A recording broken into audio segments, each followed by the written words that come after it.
Leandro Carnal, na Rádio Bandeirantes. Careca de saber.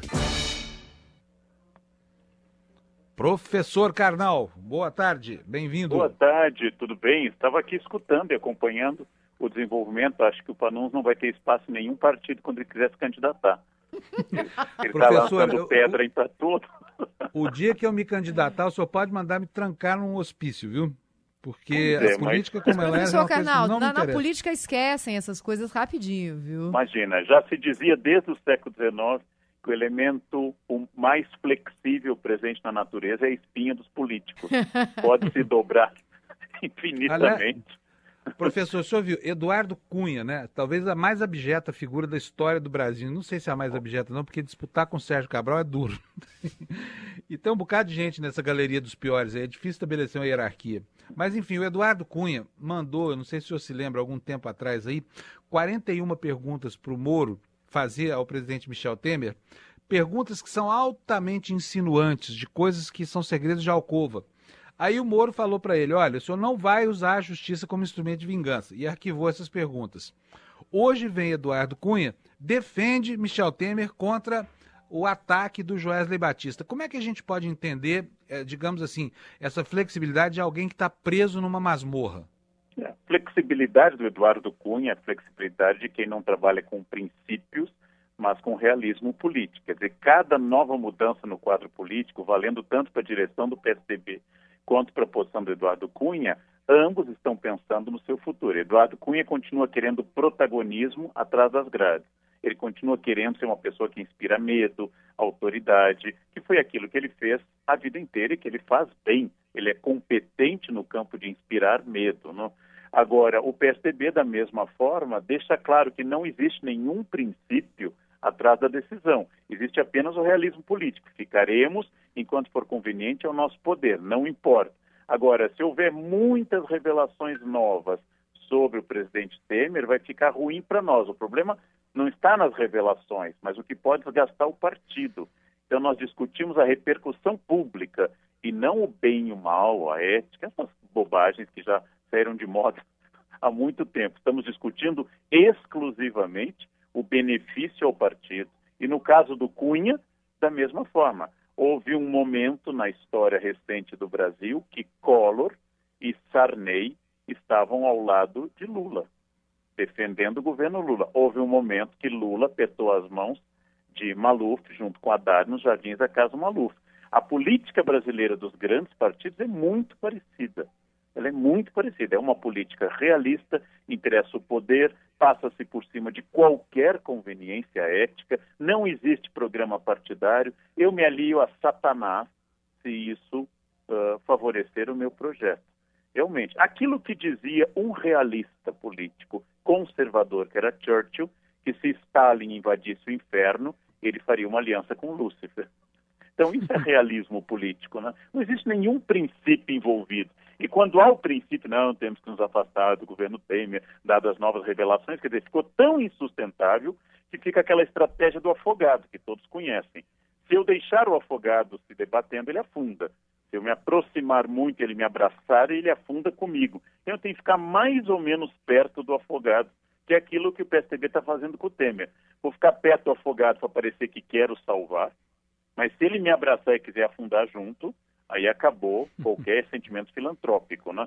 Isso não é nenhuma surpresa, não é nenhuma surpresa. Eu acho surpresa para o público que ainda acha que existe um partido da social-democracia, ou um partido dos trabalhadores, ou um partido do movimento democrático. Essas siglas não têm significado algum. São pessoas variantes do mesmo projeto político. Manter o poder a qualquer custo, né?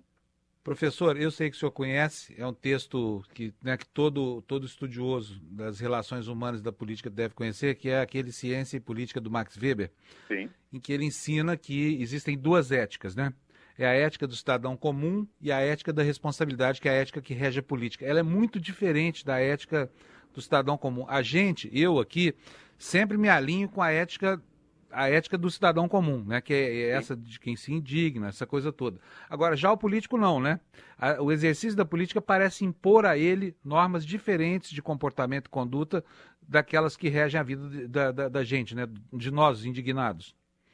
E deve completar o excelente texto de Weber, que eu recomendo a todos os nossos ouvintes, junto com os clássicos dele, sobre ética protestante e espírito capitalismo. Eu acho que deve completar com textos sobre a política como vocação.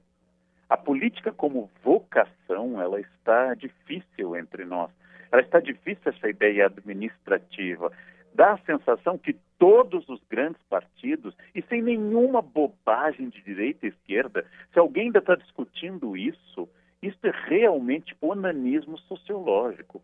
Não tem nada a ver com direita e esquerda. A corrupção é ambidestra. Não tem mais uma postura política, mas a ideia de que você tenha uma proposta e queira administrar e não apenas fazer a única coisa que esses grandes partidos, todos, sem exceção dos grandes partidos, querem fazer: permanecer no poder a qualquer custo em troca de um ministério, de uma verba e de um aumento do fundo partidário. Estamos cortando criminosamente as verbas da cultura. Reduzimos o Ministério da Cultura a uma secretaria inexpressiva na prática, apesar do espaço do Ministério ter sido revertido, ter uma secretaria inexpressiva e sem verba. Estamos cortando nos planos estaduais, municipais e federais todas as nossas orquestras, balé, e estamos aumentando o fundo partidário.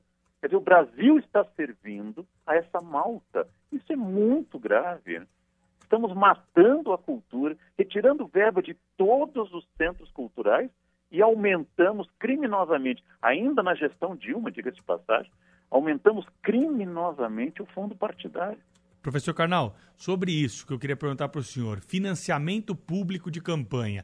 Os parlamentares já preocupados com o ano que vem, porque já há restrições aprovadas pela lei, que já valeram para a eleição para prefeito do ano passado, estão de olho nos cofres aí dos partidos e se mobilizam para aprovar um financiamento público de campanha. O que o senhor pensa a respeito disso? Tecnicamente é melhor.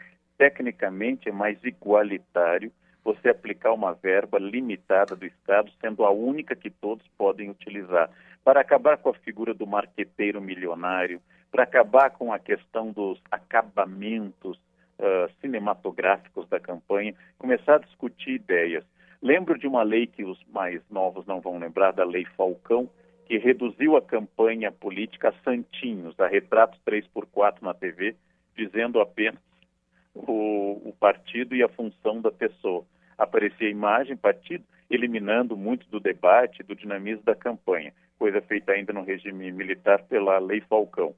Apesar de parecer um absurdo e que o Estado dê ainda mais dinheiro para a campanha, se isso não for feito, serão as empresas que darão. Eu acho que é preciso que todas as contas sejam de tal transparência e um TSE não leve anos para julgar se as contas que foram apresentadas antes da diplomação, se essas contas foram válidas ou não. Senão você vai eleger alguém e no último mês de mandato vão dizer não valeu. Isso é um absurdo, não? Mas, então, professor, não adianta depois o TSE falar que a prova do crime não pode ser vista no processo também, né? Essa vontade isso tem que ser público. O melhor desinfetante do poder é a luz do sol. Tudo isso tem que ser público, lei de transparência, a prestação de conta de partidos tem que ser clara. O que eu acho que a maioria não entendeu é que hoje vai ganhar muito voto e muito adepto o político, independente da sua orientação ideológica, se manifesta inteiramente transparente, quebre seu sigilo telefônico, fiscal, bancário total, se apresente como um candidato que não tem nada a esconder, de um partido que não tem nada a esconder. Enquanto continuarem essas vedações ao público, o homem público tem um direito parcial a essa intimidade que o homem privado tem total. Ele tem que abrir mão de parte dessa intimidade para se submeter à questão pública, para não começarem a aparecer esses podres. A política tem que começar a ser mais administrativa, menos passional, menos voltada ao seu próprio poder de manutenção de sistema. É isso que está sendo questionado. Agora, não entenderam em Brasília. Não entenderam o que está acontecendo há alguns anos. Ainda não caiu a ficha, para usar uma expressão que para o jovem não tem mais sentido algum, porque não há mais nada com ficha. Não caiu a ficha das pessoas, né? Professor, deixa eu aproveitar aqui para perguntar para o senhor. Fiquei muito indignado esse fim de semana, voltando lá de Campos do Jordão, com o pessoal passando pelo acostamento todo mundo, né? E eu me lembrei de uma palestra que eu vi do senhor na internet, em que o senhor diz que passou, sei lá quantos, 40 anos, não sei se são 40, às vezes o senhor parece ser mais jovem do que fala que é, em todo caso. Enfim, dando aulas para alunos que apresentavam atestados médicos falsos, produzidos por médicos corruptos, né? Para pessoas que na terceira aula estavam ótimas e na quarta já... Como é que é mesmo o raciocínio? Na segunda aula estavam ótimas... Eu 35 anos e convivi muito com aluno falsificando lista de presença, com aluno trazendo atestado, etc. Mas o que eu quero chamar a atenção é que nem eu, nem praticamente ninguém, somos pessoas acima do bem e do mal, ou somos os seres éticos bradando num mundo sem ética. A diferença entre o ético e o não ético não está em fazer coisas erradas, mas em se arrepender das coisas erradas que fez e tentar arrumá-las. Por exemplo, um exemplo que eu já dei publicamente, fui multado esse ano por andar na faixa de ônibus quando não poderia estar nela. Eu achei que o horário já era permitido, não era, fui multado com toda razão, levei os pontos na carteira, paguei a multa. Eu sou uma pessoa que tenta ser ética e por isso quando eu erro, como eu errei no trânsito, eu tento me emendar e passar os próximos anos sem nenhuma multa. A pessoa não ética é aquela que recebe a multa e tenta passar para a tia idosa, né? E se orgulha disso, que ela recorreu da multa. Quer dizer, não é não cometer erros. Todos nós humanos, eu principalmente, cometemos. Mas é não se alegrar no erro, não se regozijar no desvio ético. Isso caracteriza uma pessoa ética. Quando eu sou grosseiro com alguém que eu quero, eu peço desculpas. Ou seja, isso acontece com frequência, mas aí a pessoa que passa pelo acostamento ainda ri, vai chegar mais cedo do que o pateta que ficou na fila voltando de Campos do Jordão. Esse é o mesmo homem que estará protestando contra o desvio do governo, ou reclamando ao ler o jornal, sem entender que ele pertence à mesma tribo, mas ele, como mais medíocre, consegue prejudicar menos gente do que aquele mais brilhante, que lá em cima consegue prejudicar mais, mas é só falta de poder. Se ele pudesse, a banalidade do mal da área, ele também faria. Então essa é a questão. Não se trata de eu ou qualquer pessoa dizermos que eu sou muito bom, muito legal, uma pessoa que não erra. Eu erro com muita frequência, mas eu quero sempre ser corrigido nesse erro. Muito bem, professor Leandro Carnal volta conosco aqui na quarta-feira no Bastidores do Poder. Até lá, professor. Até lá, uma boa noite para todos.